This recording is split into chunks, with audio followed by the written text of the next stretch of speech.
The wait for a diagnosis is abysmal as a woman. It's abysmal and it needs to change. I had my dream job at like a fashion house and I was having to go to London every day, but I physically couldn't make the journey because I was needing to go to the loo. And so I had to quit that job. When I was diagnosed with PCOS, I was also diagnosed with pre-diabetes. And I was strength training, I was eating healthy, I was slim. PCOS might be getting a brand new name. I know, how exciting. There's battle lines that are drawn. People very much agree and very much disagree. I'm such a massive advocate of therapy now because it's helped me so much with that level of control around food. For people that don't know about the FODMAP diet? Yeah, it's an elimination diet and you basically get rid of all fun in your life. Oh, good. We've got to be really aware of like how our bowel is responding to things and like making sure that we're getting in that fibre because fibre cures so much. Didn't know I should be tracking those things, so I just like did the length and was like, okay, that's quite long, should I go to the doctor now? What's going on? They were like, come back when you want to have a baby. So whoa, hold on. Oh okay. Yeah. I was just like at the lowest point probably in my life where I just didn't know what was next and I didn't know how to help myself at that point. Abbigale, welcome to the Girl Chat. Hiya, very happy to be here. Lovely to have you with me. I'm really looking forward to this conversation because we haven't talked about PCOS, polycystic ovarian syndrome, in a while. We've done interviews on it before and stories, but I'm keen to get a lot more. And yours is really interesting because we've got a whole decade worth of symptoms that initially, obviously, no connection was made to PCOS whatsoever.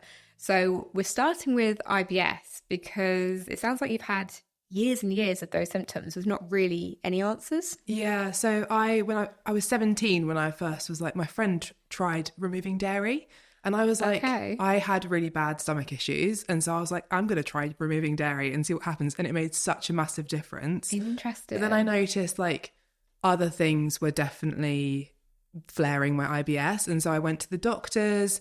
They were like, yeah, you're probably dairy intolerant. And I was like, but other things are going on. And I eventually got referred to a dietitian where we did the FODMAP diet. Okay. Which was honestly one of the hardest like mental things I've ever done in my life. For people that don't know about the FODMAP diet? Yeah, it's an elimination diet and you basically get rid of all fun in your life. Oh, good. It's basically a group of carbohydrates that will that potentially could flare up your stomach problems basically. Okay. So you remove things like dairy, you remove that's fat, but you remove onions, garlic, like loads of different foods that you would enjoy basically. God. And you do 6 weeks of elimination and then you kind of reintroduce. Yeah. And I think I moved away like in the middle of it. And so I tried to keep going with the FODMAP diet by myself and I really, really struggled. Yeah. And I think that kind of affected my relationship with food going forward, like at such a young age. Oh, wow. It's hard going. It's one of the harder diets, I would say. Yeah. And it should always be done under like dietitian. I was going to say, it really reminds me, I don't know if you've seen it across socials, of the AIP. It's the anti-inflammatory protocol, of which also looks very extreme and not easy to do. It definitely gives me similar tones and vibes when you're describing it. Yeah, for sure. And I think it's really important to kind of make sure that people know that they should be doing it under guidance because if you've got like a history of problems with food, like control around food, it's really important to kind of make sure you're getting the help that you can. Yeah. Because it can be a bit messy with your head. Yes, any kind of eating disorders or history of anorexia or bulimia or anything like that. Which I didn't have, but I think this kind of sparked a little bit of that in terms of control. So like not having the guidance is like a big deal, really. So I did the FODMAP diet. I figured out that actually things like onion and garlic I can eat, but they make me a little bit gassy. Dairy is a no-go. Like there were lots of different things that I found out from doing that diet. I can have mushrooms, like there are lots of different things. But I then moved to Japan and oh my God. I couldn't read any of the ingredients anymore. So that's a slight issue. Yeah, it's a big issue. I'd like found out all these things about myself and then I was like, oh, I'm going to move to Japan because I fancy it. And so then it kind of went backwards from there. And so all of my symptoms flared up again, etc., etc. And also like Asian food, I don't know a huge amount about it, but it just makes me think of like soy, gluten, like MSG. Yeah, like all that there wasn't kind too of much stuff. MSG in Japan, to be honest. Okay. But it's quite like, some of it's quite rich, but there are lots of like broths and things. So some of it's quite good. You kind of, I mean, when you're trying all the different things in the cuisine, right? When you're like going there for fun, you can find things that flare you. But anyway, I had a lovely time in Japan. My stomach wasn't having a lovely time. Okay. And then came back to the UK, did my master's, and I went to the dietitian again. And basically they were like, yeah, we'll redo the FODMAP diet, see if there's anything changed because you've had that time away. Okay. And that time it did really work. I was very structured with the dietitian. We had like monthly appointments, and that worked better. Okay. But like since then, we'll get into it with everything else. But I've done further testing, like gut testing. Found out that I have something called leaky gut, or intestinal permeability. Which can cause a lot of the problems that I'm dealing with, and that's often as a result of like long-term inflammation in the gut.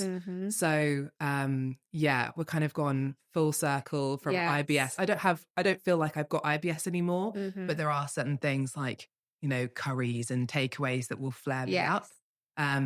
But I think that's true of everyone. But I know that I've got a more sensitive stomach now. Wow.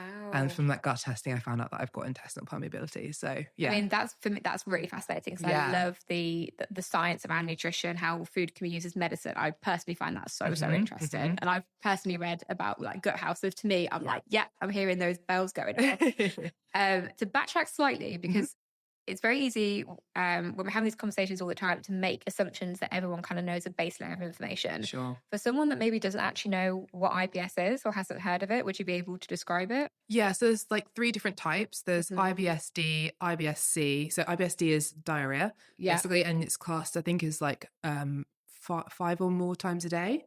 Wow. Which is, I think at the time I was going like 8 to 10 times a day, but some people can go like 20 plus times a day, which is insane. So you just don't get off the loo, and it like affects your life in terms of like, I had my dream job at like a fashion house, and I was having to go to London every day, but I physically couldn't make the journey because I was needing to go to the loo.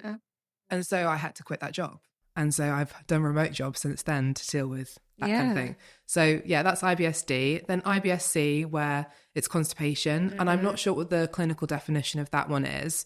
But obviously it's constipation. I think the normal is like once every 2 days, once every 3 days, but it must be longer than that to be classed as. And then there's IBS-M, which is a mixture of both, which a lot of people do actually experience now. And they might not know that they have IBS if they're getting that flip-flop between. So those are the different types of IBS. That is really interesting, because I mean, personally, when I've talked about it or heard about it, you just kind of put IBS in one bracket, don't you? But actually you need to break down, like you say, the different types. And I think, I mean, like, look, it's a topic that we don't talk about, right? Because everyone gets embarrassed, there's a lot of stigma, there's a lot of taboo about it.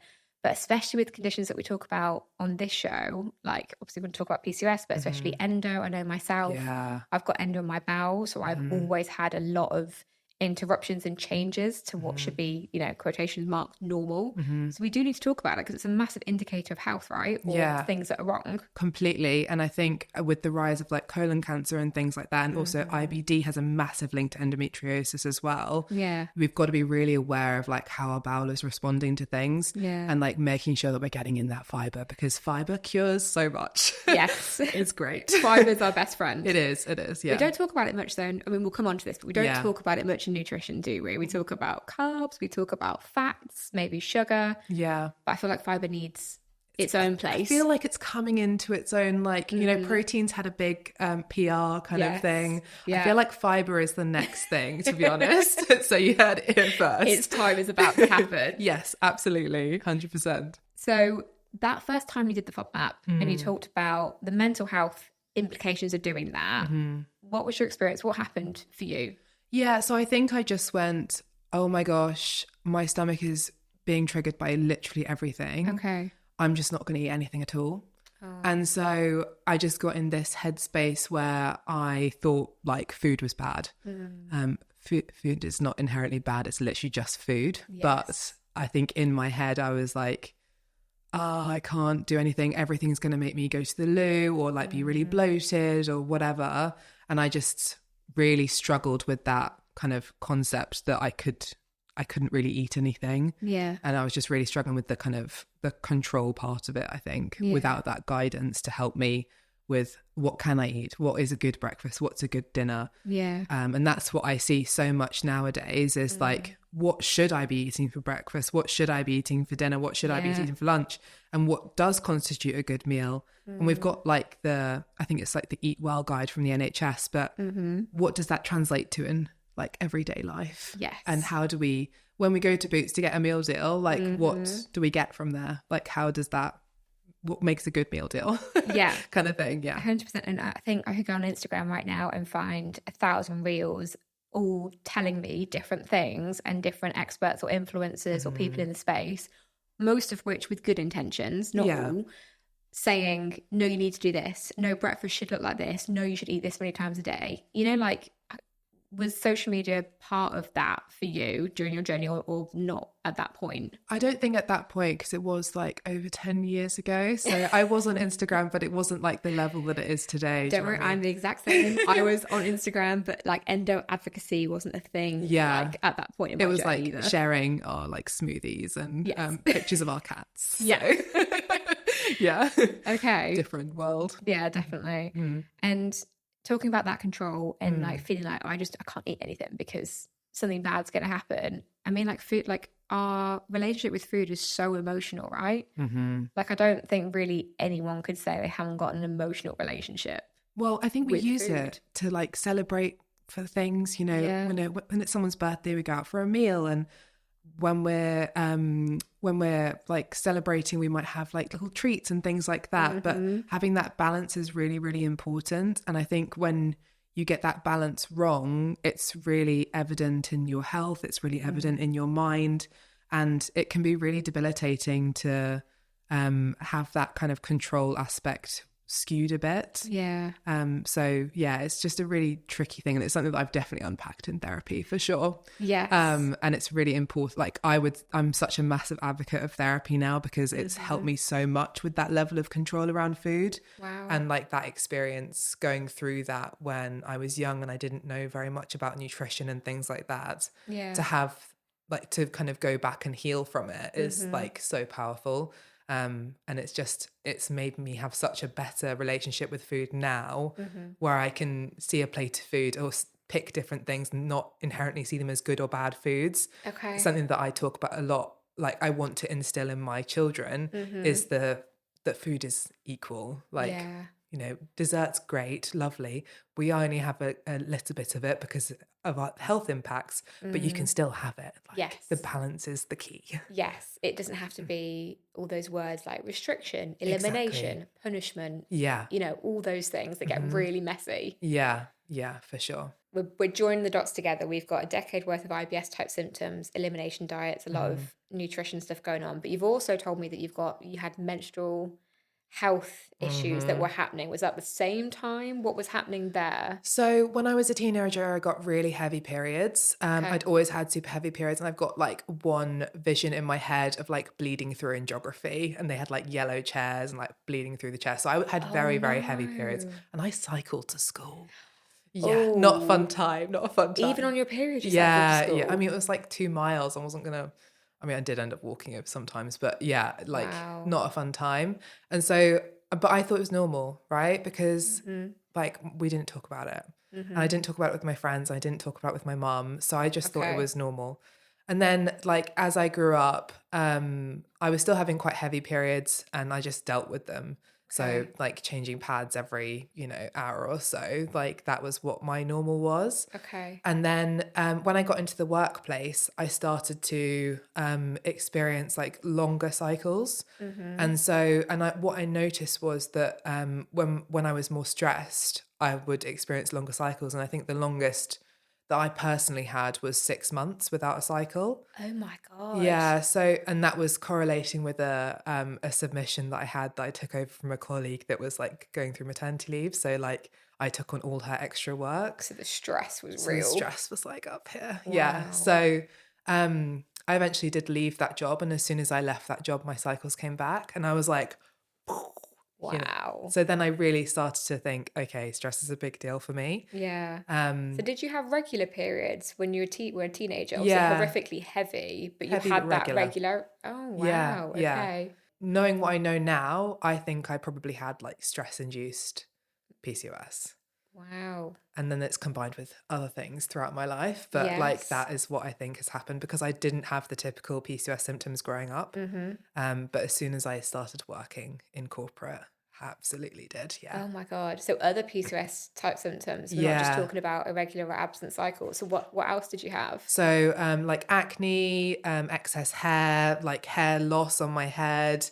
Like basically you go down the list of PCOS symptoms and I pretty much like ticked each box. So yeah, it was interesting. And I didn't know anything about PCOS at that point. I was just like, oh my God, I can't have babies because I'm not having a period. And I was like 22 at this point, right? So yeah, I was just really nervous and I was getting a bit scared. I would like moved in with my boyfriend and yeah. So I didn't know what PCOS was at this point, like that I had the symptoms of PCOS, but now looking back, I can identify that, yeah, 100%.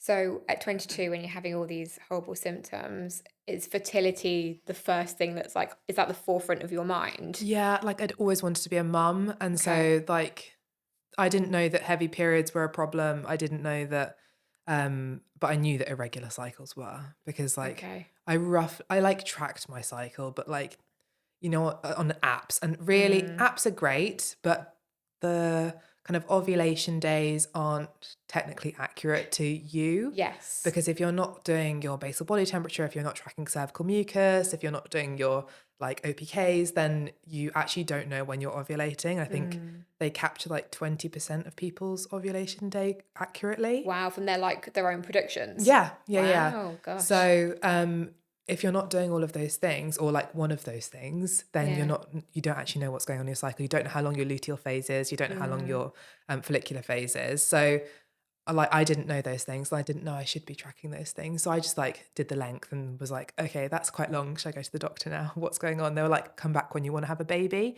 So whoa, hold on. Oh yeah. So we've had that 6-month gap. Yeah. We've got irregular periods going on. So you did go to the doctors then? Yeah. And they basically were just super dismissive. What happened? So I went to the doctors, told them my symptoms, and they were like, yeah, it's not really a problem. You'll have a period eventually and just come back when you want to have a baby because we'll sort it out then. We'll give you some medication. It's not really a problem. You had like an arm's length worth of list of symptoms and they were like, it's not a problem. Yeah, so that's when my distrust of the current medical system for women's health kind of started. Understandably. I think we all in this world can like earmark the moment that like distrust and fundamentally broken system like happened for all of us. Yeah. Like as a child, as a person, you go in blindly trusting and it's until you have that first moment where you're like, oh, hold on, this isn't working. And I think at that point, I really started to do a bit more research. And that's when I started to use things like natural cycles and things like that to measure my body temperature and things like that. Yeah. To try and get more information about myself so that I could advocate better for myself. Okay. And I think that's one of the biggest keys we have now is to have the knowledge to be able to advocate to live in the medical system that we have. Because we do need doctors. 100% we need doctors. Absolutely. They always have their place, but we need to be able to advocate for ourselves to be able to use that system correctly and get what we need from them. So when you went to that doctor's appointment, before, during or after, is that when you started to think about PCOS? Like, did they know? No, and they didn't even utter the words PCOS. Wow. Yeah. Even though you were taking so many of those textbook symptoms. Yeah, I mean, it was a bloke and I guess he was just like, oh, just another whiny. What is it? They call them WW, whiny woman. Oh gosh, yeah, I can imagine what they were saying. Yeah. So it just wasn't right. It wasn't talked about. No. How long did you go then before PCOS? Because I think testing comes into this, doesn't it? Yeah. So what happened after those rubbish doctor's appointments? Yeah, so it was a few years because my cycles did regulate. So I thought, okay, sweet, awesome, I'm great. And then my cycles started to lengthen again. 60, 70 days. Wow. So definitely in the realms of irregular, which is over 35 days, by the way. Yeah, we should clarify that, shouldn't we? Yeah. What normal quotation marks, 28 to 35? 21 to 35. 21 to 35? Yeah. Wow. Yeah. So that's what your regular cycles are. Some people have shorter, some people have longer, naturally. Yes. And obviously things change as you get older as well. They do tend to shorten. Yeah. But yeah, for your kind of pre-menopausal women, it should be around 21 to 35. Wow. So yeah, 60 is a little way off, isn't it? Slightly, yeah. So I kind of returned to I returned to normal cycles for a little while, and then I kind of got as I got promoted, I basically started to get longer cycles, and I couldn't figure out how to make them shorter. So and my husband and I at that point then wanted to start a family, and we were like, okay, can we wait like a bit later, or do we need to start trying now? So that's when we reached out to Fertility, and I did their test. And that basically goes through like your ovarian reserve. It goes through all your different your sex hormones, so your estrogen and your testosterone, and it goes through a bunch of your LH and your FSH and all these different things. And basically, they were like, you've come back with a like higher testosterone and kind of borderline low estrogen at this point. And your AMH is quite high, which is quite a normal marker for PCOS, because when you don't ovulate, your eggs stay, right?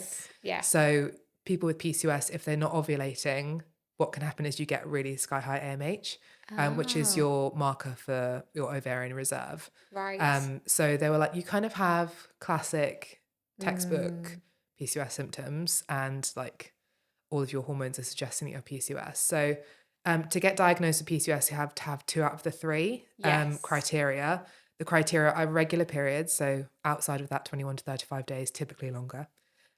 You have to have elevated testosterone, elevated androgens, which part of that is your testosterone. And the third one is that, what's the other one? Cysts on your ovaries, the polycystic ovarian syndrome. Cysts on your ovaries, but you only have to have 2 out of the 3 to be diagnosed. So when I went to the doctors, I was like, got these test results, these are my cycles. I printed it out from like natural cycles. I was like, this is what I have. Look, you can see when I've got these symptoms, when like how long it is, all this kind of stuff. And they were like, they sent me for a scan. I didn't have any cysts at that point. Right. So they were like, you probably don't have PCOS. And I was like, you what? But obviously I had the fertility. Yes. And the more research I did on PCOS, because at this point I did have a mini meltdown because I heard the words PCOS, and the doctor basically was like, yeah, your fertility results do suggest you have PCOS, but the scan's not saying anything. But like, if you do have PCOS, you probably can't have a baby. You probably won't be able to have children. And I was like, God. Sorry, what? The one thing I've always wanted in my life. Oh my God. So, I had a big meltdown at that point, and there's just so many things wrong with that appointment as well. I mean, like, I want to highlight Fertility. I am a huge fan of Fertility. What they are doing, what the founders are doing, they are an incredible company, and I definitely recommend looking at Fertility for so many women, because it's amazing, and it's nice to meet someone that's actually done the testing as well. That's really interesting. But to have taken that much information, test results, knowledge, symptom tracking, you literally handed him basically the answers. And you're so right in assuming this was a man, by the way. Was it? Yeah, I did. Do you know what? I did just make that assumption, but I did. It's where my brain went. It's where my brain went. You know, we know men and women can be as bad as each other. I've heard plenty of stories about both, but definitely that's where my brain went. But the way he handled that appointment, I'm just like, and even the bold, and I've heard it so much when people just make these cold statements of like, you can't have a baby, you're infertile. That statement isn't even accurate or kind of factually correct. Which, and you're about to say the trauma and the upset that caused you. Yeah, like knowing what I know now about PCOS, it's absolutely possible to have children with PCOS. I'm living proof of that. It's like I've got my little boy, and I just cannot believe that someone would make that big a statement with no scientific evidence and also no physical evidence for my personal case. Yeah. Like, sure, it may be more difficult for people with PCOS to have children, but it doesn't mean that it's not possible. Yeah. And that's what he was saying. Yeah. He gave you a life sentence in that moment with that one-off comment.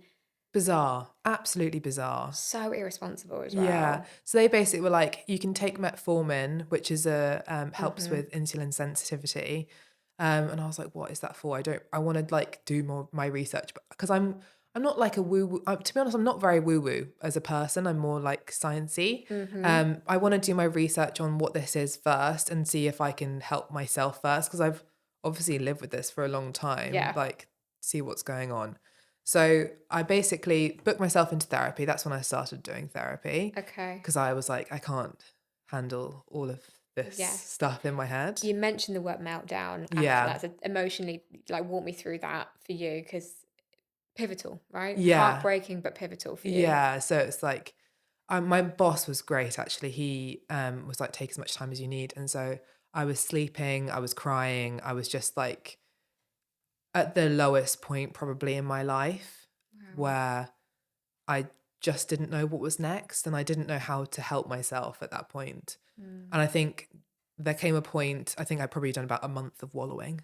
And then I decided, okay, look, I've got the tools. I know how to research. I can look at scientific papers. I can look at books. I can do all the things that I need to do to be able to understand what this condition is and how to help myself. Yeah. So that's when I thought, okay, I'll do all this research, and then we can go back to pharmaceuticals. That's absolutely fine if I need to. Yeah. But let's try and do this first. So I did that month of a bit of self-pity and, like dealing with the fact that they've given me this sentence, and then moved on to let's crush the research. I'm very type A. Yeah. Let's get the information. Information is power. Let's, equip ourselves.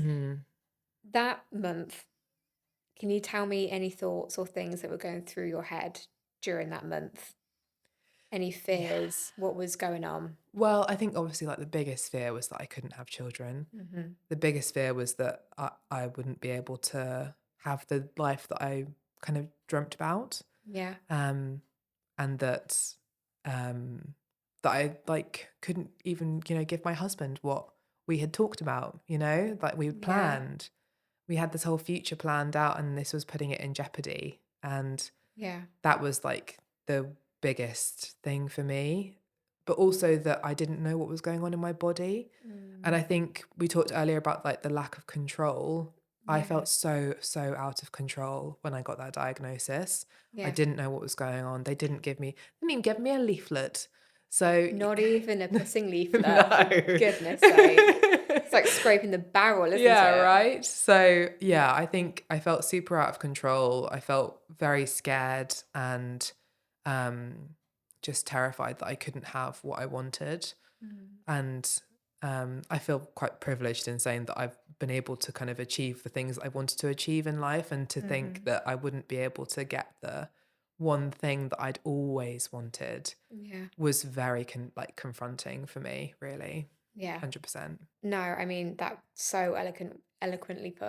That was such a good description. I can really relate to so many things that you've just described. The lack of control literally can feel like it is destroying your life, and it literally can make you feel like you are losing your mind, because you just feel like you've got no control over your own body, over your own life, your future, anything. Yeah, 100%.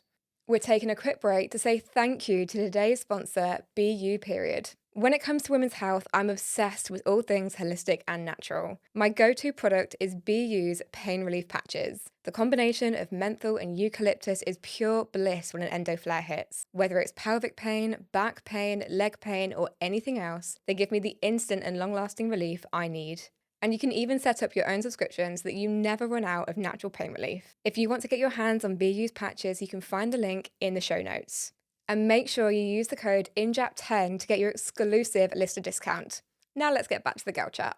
You have done so much about it. Oh, yeah. Like, probably too much. Yeah. I really get the sense when you talk that you had that fire in your belly. Of course, you had to have time to process, and you got the support with therapy. And I'm also a huge advocate of that. I think it's a huge tool and so, so powerful. But I can really sense you had that fire in your belly. You were very determined. It's not stopped, to be honest. No. Yeah, so I got my hands on all the possible books that you could possibly get your hands on about PCOS and getting pregnant. And are you a natural bookworm? I love books. Okay. Yeah, love books. And so from there, I read a few books. There's one called PCOS and Getting Pregnant. It literally does what it says on the tin. Another one called It Starts with the Egg, which is all about how to improve your egg quality and things like that, which is what those two books for people with PCOS. Perfect, gorgeous, love them for anyone who's thinking about fertility. They give you kind of marked actions you can take to improve your fertility, and especially with PCOS, like what you need to do. So doing things like blood sugar balancing, you're making sure that your blood sugars are good and stable is one of the biggest things you can do for PCOS. I think it's 70% of people with PCOS have insulin resistance. Wow. And if you don't know what insulin resistance is, it's basically where if you eat something with carbohydrates in, which all turn to sugars in your body, what happens is that you have a blood sugar response. And basically, if you when you start the day with your like cereal, say, let's say you're having, I don't know, what's a sugary Cocoa Pops, let's go.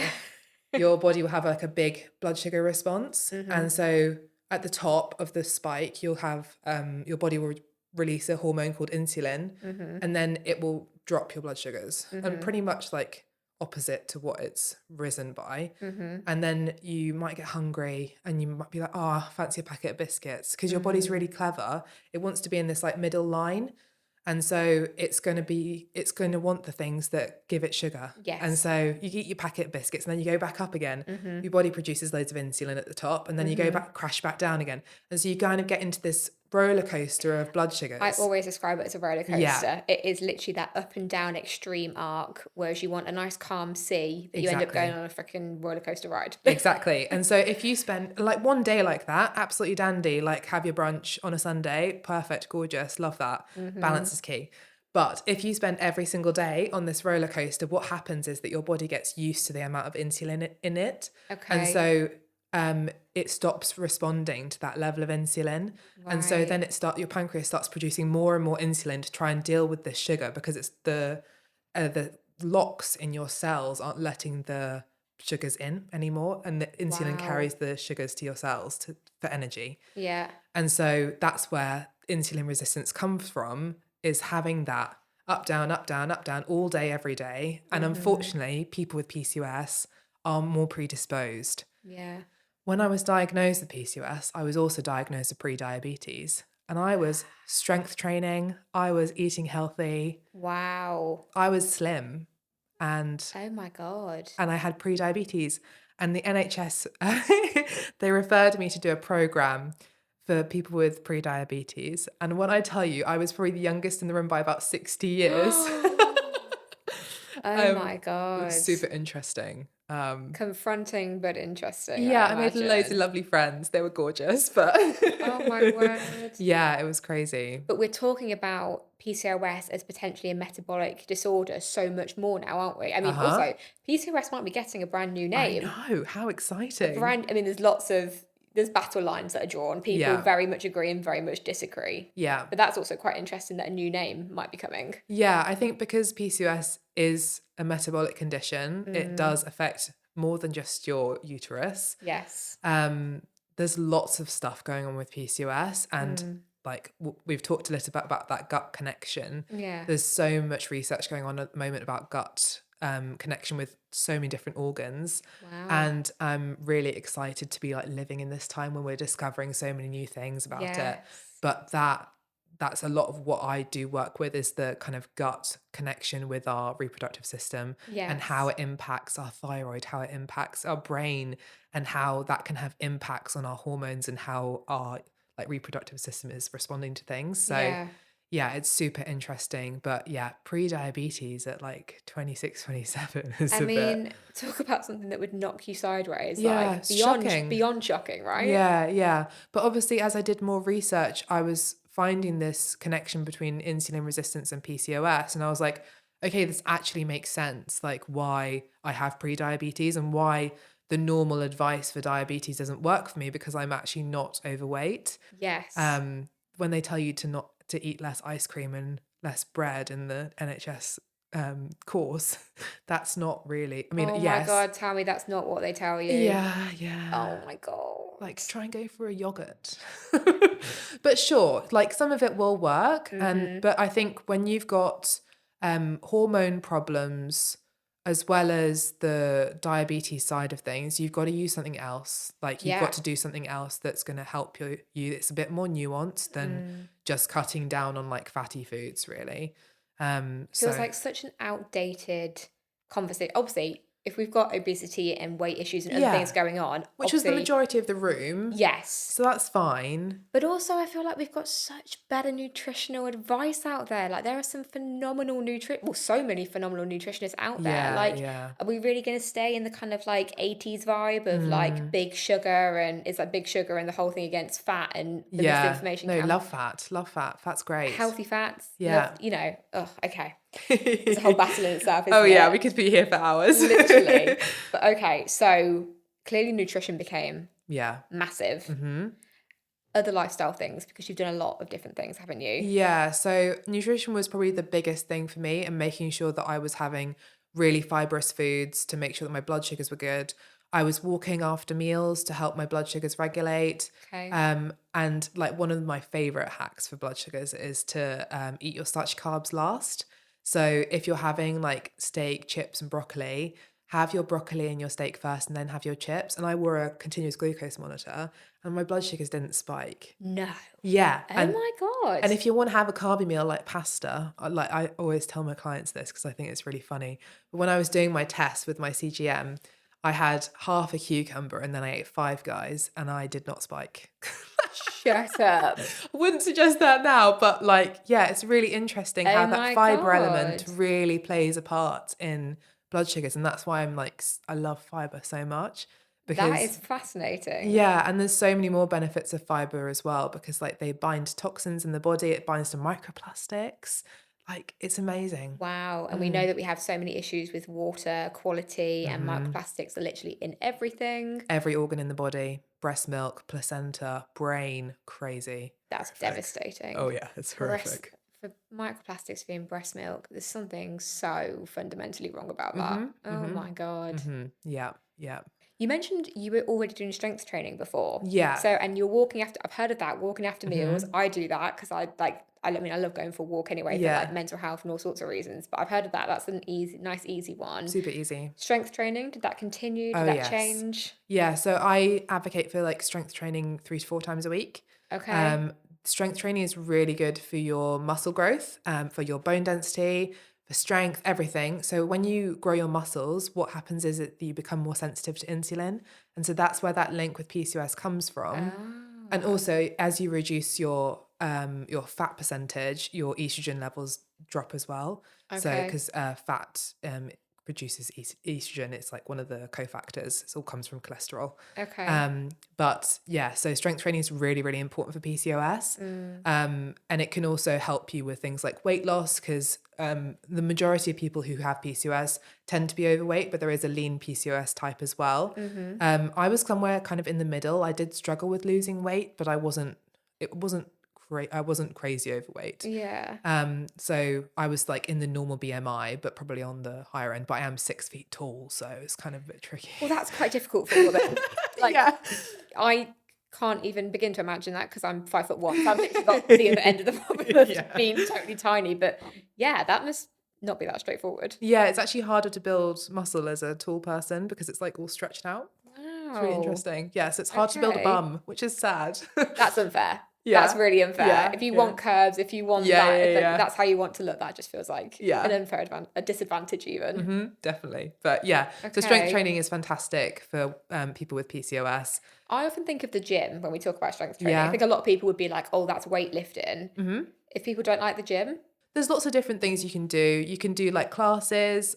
So like my mum was so against the gym when I was growing up. She was like, men go there. I think it's quite an old way of thinking of things. Okay. But then she started going to classes and things, which involved like lifting a few weights, lifting heavy things that potentially didn't look like weights. And she got really into it and is now like loves going to her classes, loves going to the gym. And that's like kind of like an entry way of going into it.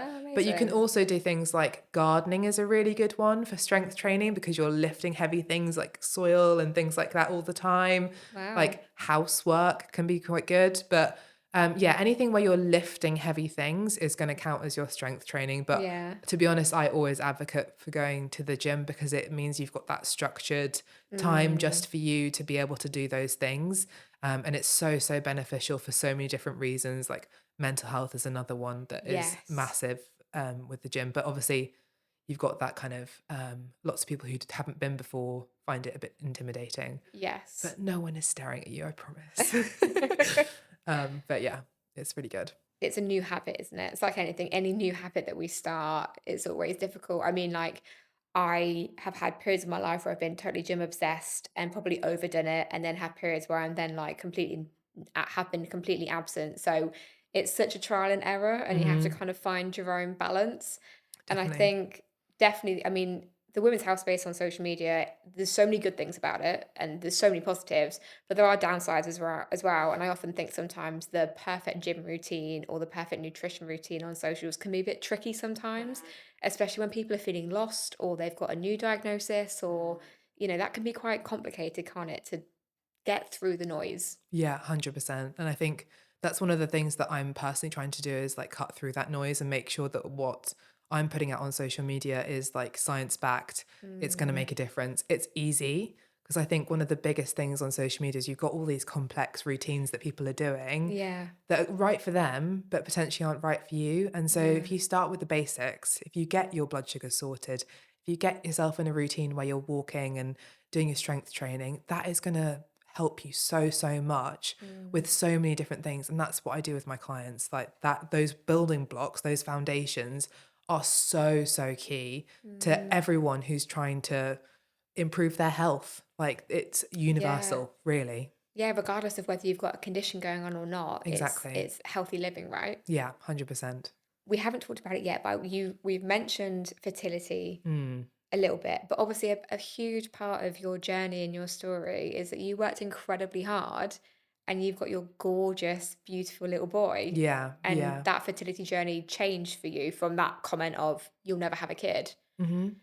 How was that journey for you? Was it lengthy? What happened? So when I was told that I couldn't have children, I had that month and then I did my research and then I started to implement all the things that I was learning. So I was doing my blood sugar balancing, I was doing my strength training, I was doing my walking. I got rid of a lot of things like endocrine disruptors, which are hormone disrupting chemicals in my home.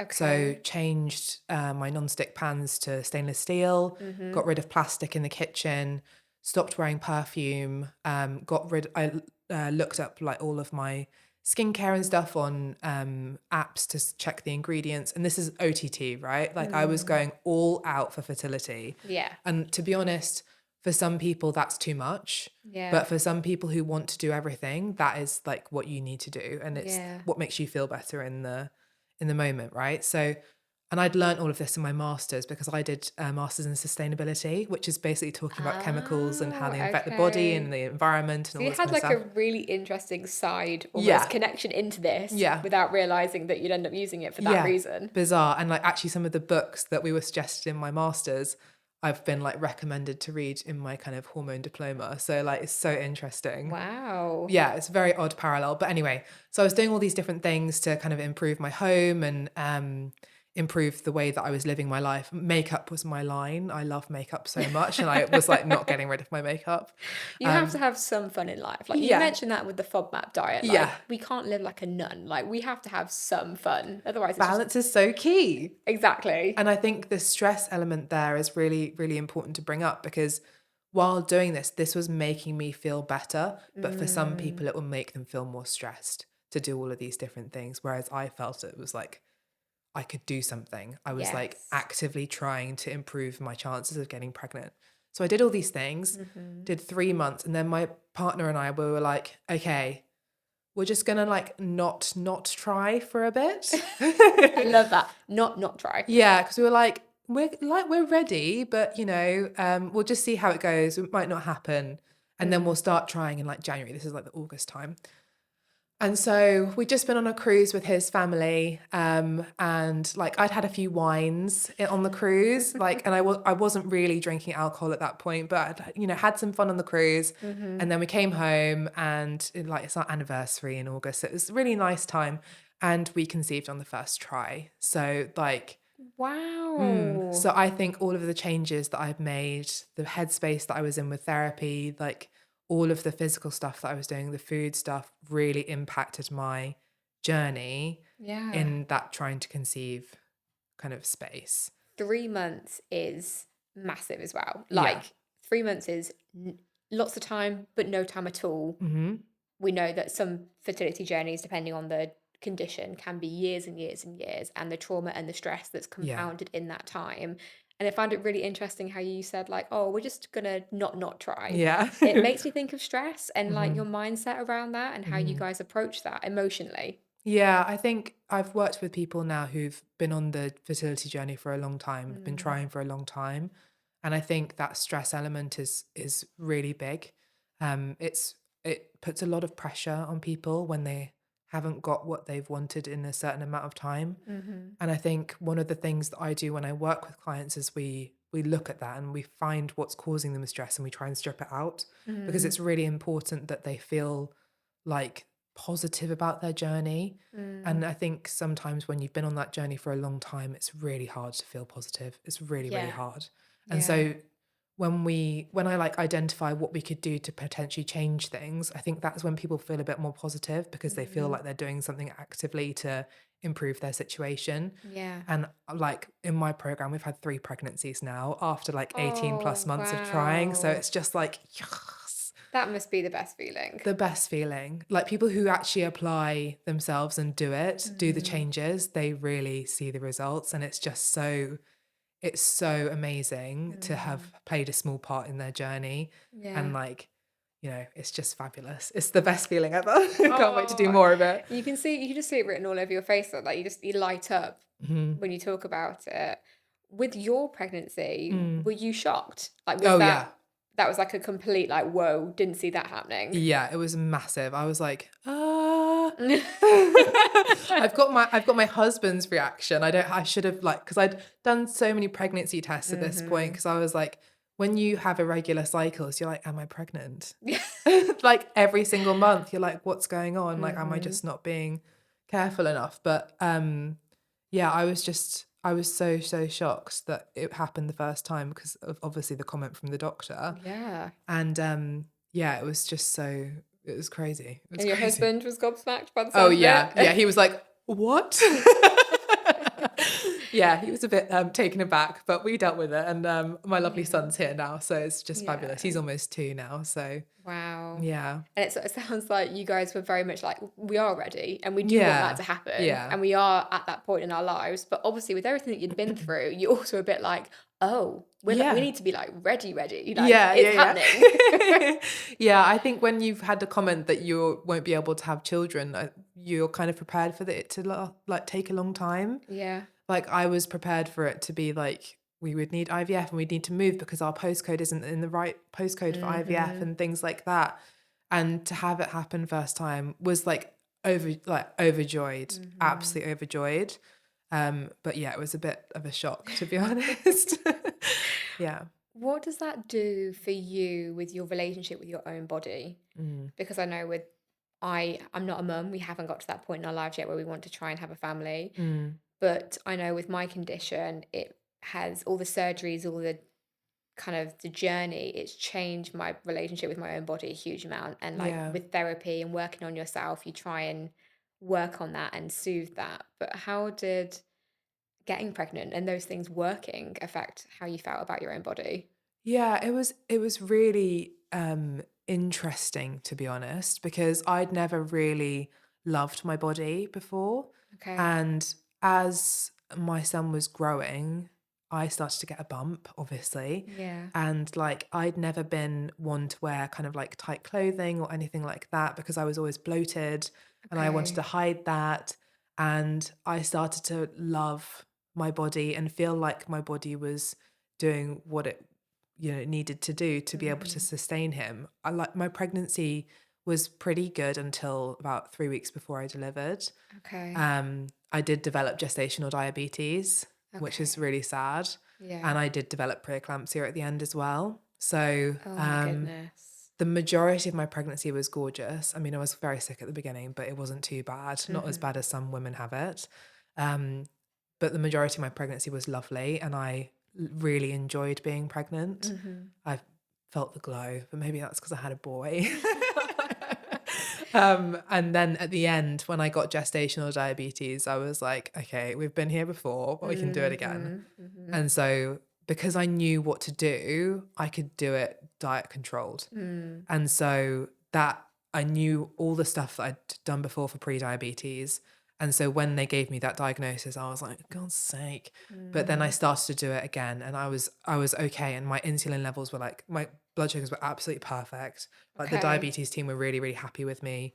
And they were happy with me having a continuous glucose monitor. I don't know if that's changed now because the research is slightly skewed against glucose monitors now. They're not as accurate as they thought they were.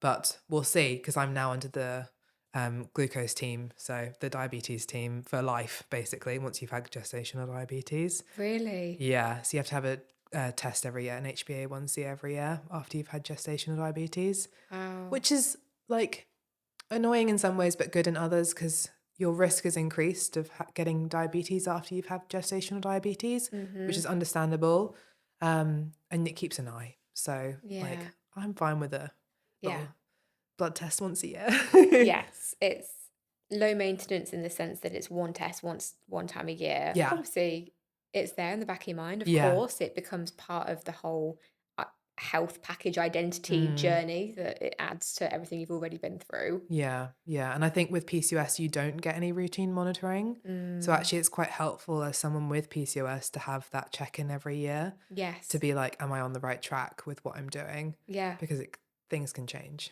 Like you say, women with PCOS are basically abandoned by the system pretty much. Oh, yeah. Yeah. What would you like to see happen or change? If we're thinking maybe around that primary care, GP, local level. I wish they had more education on it. I really wish they had more education on conditions that affect women frequently. Endometriosis 1 in 10, PCOS is 1 in 8. Like, that is a lot of women. Huge number. That's a lot of people that will be coming to the doctors with irregular periods, with painful periods, with acne, with hair loss, with hair growth. And we need a team of people who can identify those symptoms and be like, okay, you need to have this test, and this test, and then we'll diagnose you. Because the wait for a diagnosis is abysmal as a woman. It's abysmal, and it needs to change.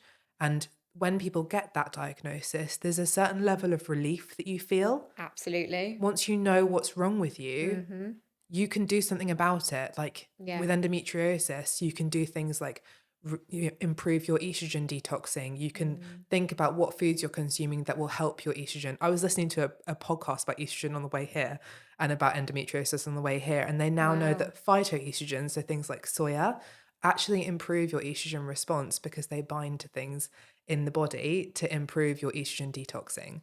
Wow. Which is so interesting. And previously that wasn't thought. But obviously that's not going to be in regular mainstream doctors until like 10 years later. Yeah. So keeping abreast of the research is another really big thing that's important. But I think our current model doesn't work for women. Let's be real. No, it hasn't for generations. And even going through pregnancy and birth, you can see that it's all about the hospital numbers, like offering inductions. C-section is now the most common form of birth. I think that's crazy. Right. Like, I haven't been through it. I obviously caveat that with that I'm not a mother. I haven't been pregnant. But I do just think that's absolutely crazy. It's one of the most natural processes for a human to do. There's a lot of risks. There are a lot of risks. And like, as someone who went through a high risk birth, I fought for every low risk option that I could possibly get. Yeah. So I originally wanted to be in a birthing centre, ended up in a hospital. Okay. But then I did have an induction. Okay. And then I actually left after rejecting the induction to the doctors, but that's a whole other story. But anyway, there are things that you can do to advocate for yourself while you're giving birth, while you're going through that process of pregnancy, that actually make you feel more safe and make your, it's important to know that your baby's okay. It's equally important to know that you're okay and for your stress levels to be good during that as well, because also that does affect blood sugars as well. So if you've got gestational diabetes, you need to make sure your stress is good. But anyway, there's so many different things that you can do to help your process. Doctors need to be more open to people who are advocating for themselves, and they need to explain the risks, but they also need to be open to other ways of doing things. Yeah. Because functional medicine, for example, there's lots of different ways to do things in medicine. Functional is one of the things that I've really, really got into in my kind of personal research. And it looks at the root cause of things, like why are things happening in the body? What kind of dysbiosis is there? And that's not touched upon in the medical model at the moment. No, it's non-existent. Western medicine is very, very boxy. It does it a certain way. Tick, tick, tick. Yes, exactly. Everything's very separate. There's no holistic. There's no kind of cohesion. So no, I completely agree with all of that. Absolutely. We have a podcast tradition that I want to ask you, and I'm really intrigued by your answer, because what really comes across in our whole conversation that we've had is the wealth of knowledge that you've got for yourself. Like, you've gone out and got that. That's taken hard work. You've gone out and searched for those answers, and you've taught yourself so much. And that confidence and that sense of like knowing really comes across when you talk, which is just beautiful to see. So if you can, I'd like you to imagine that I'm not sat here. Okay. But the person that is sat here is a younger version of you. Oh, no, it's going to make me cry. She can be really young teenager, secondary school. She could be early 20s, any version that you like. But if you could talk to her, if she was right here, what would you say to her? You are going to go through some stuff. It's going to be hard. But you have the tools to be able to make things better for yourself. And you just need to have the tenacity and the drive to go out there and get those answers. Wow. Amazing. That's probably what I would say. Yeah. And I think that's really true. I think you're proof of that, right? I think you're living proof that it can get really dark and really bad and really difficult. But what we're capable of, that inner strength, what we're capable of doing is phenomenal, right? Yeah, 100%. Yeah. You've been amazing. Thank you so much. Loved the conversation. I've learned personally so much as well. So thank you. Glad. I think it'll be really informative. Really informative. Thank you so much. Thank you. I loved our girl chat today. Thank you so much for joining me. If you want more content about periods and women's health conditions, then make sure you subscribe wherever you're listening and watching. You can follow us on socials using @itsnotjustaperiod.uk. Head to the show notes for all the links and info about today's guest. I can't wait to see you next time. And remember, girls, it's not just a period.